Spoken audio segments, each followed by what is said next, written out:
আসসালামু আলাইকুম রহমতুল্লাহি ওবারাকাতু। সম্মানিত শিক্ষার্থীবৃন্দ, সবাইকে মোবারকবাদ। আশা করি সবাই ভালো আছেন। আজকে ক্লাসটা হচ্ছে 35 নম্বর ক্লাস, পৃষ্ঠা হচ্ছে 18। সম্মানিত শিক্ষার্থীবৃন্দ, আজকে ক্লাসে আমরা শিখব মধ্যে লিন।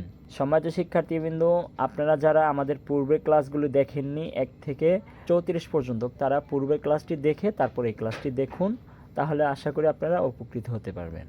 জবরের বাম পাশে জজমওয়ালা ওয়াও লিনের হরফ। সম্মানিত শিক্ষার্থীবৃন্দ, এই যে দেখেন জবরের পরে জজমওয়ালা ওয়াও, এটা কি? এটা লিনের হরফ। তারপরে জবরের বাম পাশে জজমওয়ালা ইয়া লিনের হরফ। এই যে জবর তারপরে জজমওয়ালা ইয়া, এটা হচ্ছে লিনের হরফ। লিনের হরফের বামের হরফে ওয়াকফ করিলে এক আলিফ টানিয়া পড়িতে হয়, ইহাকে মধ্যে লিন বলে।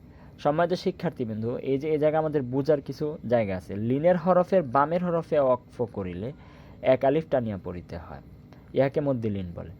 আমরা জানি যে অক্ফ কাকে বলে। অক্ফ বলা হয় আয়াত শেষ হওয়ার পরে আয়াত যে জায়গায় থামে ওইটাকে অক্ফ বলা হয়। একটা আয়াত শেষ হয়, তারপর একটা যে গোল চিহ্ন আমরা কোরআনুল কারিমের মধ্যে দেখি, ওইটাকে অক্ফ বলে। তো লিনের হরফের বামের হরফে অক্ফ হইলে এক আলিফ টানিয়া পড়িতে হয়। যথা খ ওয়া জবর খ, ফা দুই পেশ ফুন, খৌ ফুন হবে। যদি আমরা এই জায়গায় অক্ফ করে পড়ি তাহলে হবে খৌফ, এক আলিফ টান হবে। এই যে জবরের পরে জজমলা ওয়াও লিনের হরফ, আর লিনের হরফের বামের হরফ কি? ফা। ফায়ের পরে কি আর কোনো হরফ নাই, এই জন্য এই জায়গায় অক্ফ হবে। তাহলে কি হবে? এক আলিফ টান হবে। খ ওয়া জবর খ, ফা দুই পেশ ফুন, খৌ ফুন। তাহলে কীভাবে পড়বো? খৌফ।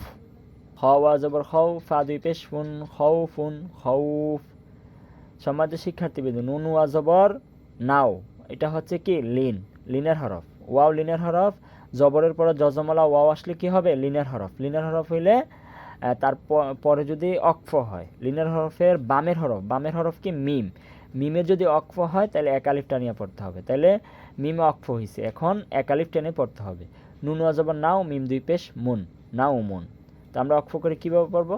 নাও, নুন ওয়া জবর নাও, মিম দুই পেশ মুন, নাউম।